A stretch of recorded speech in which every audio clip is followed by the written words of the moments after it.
अपि च श्री शंकराचार्याः षण्मतस्थापकाः इति प्रसिद्धाः। मगधप्रान्ते कदाचित् विद्वत्सभा प्राचलत्। सभायां तस्यां श्री शंकराचार्याः लोकाय महान्तं सन्देशं दत्तवन्तः। सामान्याः जनाः निर्गुणं निराकारं परमात्मानं ध्यानं कर्तुं न शक्नुवन्ति।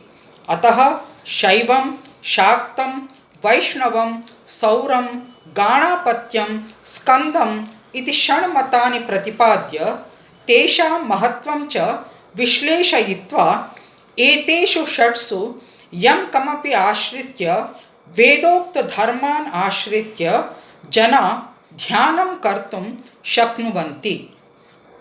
एतादृश सगुणोपासनया ज्ञानिनः भवन्ति। तेन लोके मतवैरुध्यं विस्मृत्य जनाः शान्तिम् अधिगच्छन्ति इति। अनेन प्रीताः जनाः सर्वेपि सम्प्रदायानुयायिनः सञ्जाताः। अधुना वयं शङ्कराचार्याणां ये ग्रन्थाः तानपि स्मर्तुं शक्नुमः। अतः प्रियछात्राः ध्यानेन शृण्वन्तु। ग्रन्थानां नाम अवश्यमेव स्मरणीयः, लेखनीयः च। भाष्यग्रन्थाः, प्रकरणग्रन्थाः, स्तोत्रग्रन्थाश्च इति आचार्याणां ग्रन्थान् त्रिधा विभक्तुं शक्नुमः। सर्वप्रथमं भाष्यग्रन्थाः। ब्रह्मसूत्राणि, दशोपनिषदः, श्रीमद्भगवद्गीता, विष्णुसहस्रनामं, ललिता त्रिशति इत्यादयः सन्ति। छात्राः द्वितीय संदर्भे प्रकरणग्रन्थाः अपि सन्ति। तानपि वयं स्मर्तुं शक्नुमः। प्रायः 23 प्रकरणग्रन्थाः सन्ति।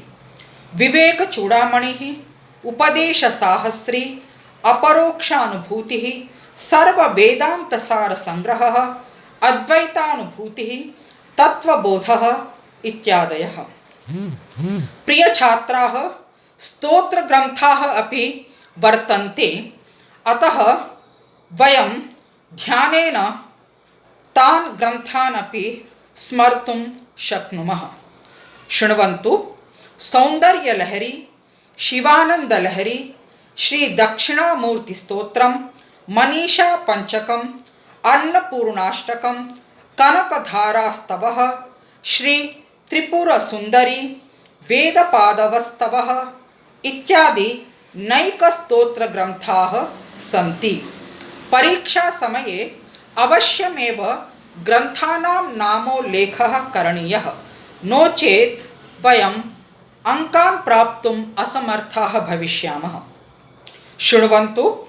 एवं श्री शंकराचार्याः स्वाष्टमे वयसि पद्भ्यां भारते सर्वत्र पर्यटनम् आरभ्य नैकान् पण्डितान् मिलित्वा गुरून् सम्पूज्य शिष्यान् बोधयित्वा अनेकान् ग्रन्थान् विरच्य 32तमे वर्षे परमपदम् अध्यगच्छन्।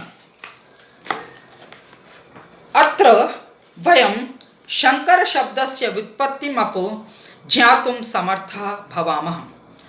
शङ्करः इति शब्दस्य अर्थः शुभं कल्याणकरं। महोदयस्यास्य जीवनं ज्ञानभक्ति वैराग्य समन्वितं। कविः आध्यात्मिकतत्त्वचिन्तामणिः च। श्री शंकराचार्यः सनातनधर्मं समस्तविश्वे प्रसारितवान्। यस्मिन् समये अकर्मण्यतायाः अविनीतेजः दुष्प्रभावात् देशः अन्धकारमयः अभवत्, तस्मिन् काले सः आत्मज्ञानमेव आयुधम्, आत्मविश्वासमेव कवचम् इति मत्वा आध्यात्मिकजैत्रयात्राम् अकुर्वन्। प्राणायामः, ध्यानं, वेदांत अभ्यासं च अति आवश्यकम् इति तस्य अभिमतम्। ज्ञान समुपार्जनार्थम् अथवा परमज्ञानी इति पदम् अलङ्करणार्थं प्रथमं प्रभोः उपासना करणीया इति तेन उद्बोधितम्। अद्वैतं केवलं मतं नास्ति अपितु एकानुभूतिः इति उद्घोषितः। आदिशङ्कराचार्यस्य वेदान्तभक्तिकवितावैभवम् अनुभूय कविना प्रोक्तं श्रुतिस्मृतिपुराणानाम् आलयं करुणालयं नमामि भगवत्पादं शङ्करं लोकशङ्करम्। अष्टवर्षे चतुर्वेदी द्वादशे सर्वशास्त्रवित् षोडशे कृतवान् भाष्यं द्वात्रिंशे मुनिरभ्यगत् इति माधववचनं। प्रतिदिनं पठनीयं स्मरणीयं साहित्यं। ब्रह्मोपासकः श्री शङ्कराचार्यः नैके प्रकरणग्रन्थान्, उपदेशग्रन्थान्, स्तोत्रग्रन्थान् तथा च भाष्यग्रन्थान् अरचयत्। प्रकरणग्रन्थस्य परिभाषा वर्तते शास्त्रैकदेशसम्बद्धं शास्त्रकार्यान्तरे स्थितम् आहुः प्रकरणं नाम ग्रन्थभेदमविस्तरम्। अस्मिन् प्रकरणभागे एव श्री वेदांत सिद्धांत शिरोमणिः शङ्कराचार्यः प्रायः 54 ग्रन्थान् अलिखत्। तत्र प्रमुखाः ग्रन्थाः वर्तन्ते अद्वैतानुभूतिः, अमरुशतकम्, उपदेशसाहस्री, आत्मबोधः, केवलोहं, चर्पटमञ्जरिका, तत्त्वोपदेशं, निर्वाणमञ्जरी, विवेकचूडामणिः, वेदान्तकेसरी, भज गोविन्दं च। अत्र वयं सर्वप्रथमं भज गोविन्दम् इति ग्रन्थम् अधिकृत्य विवेचना कर्तुं शक्नुमः। प्रकरणग्रन्थेषु वेदान्तप्रतिपादकं लघुग्रन्थं भज गोविन्दम्। अस्मिन् ग्रन्थे सूक्ष्मरूपेण परममोक्षसाधनानि प्रतिपादितानि। एतान् श्लोकान् वयं भक्तिभावयुक्तभजनरूपेण गातुं शक्नुमः।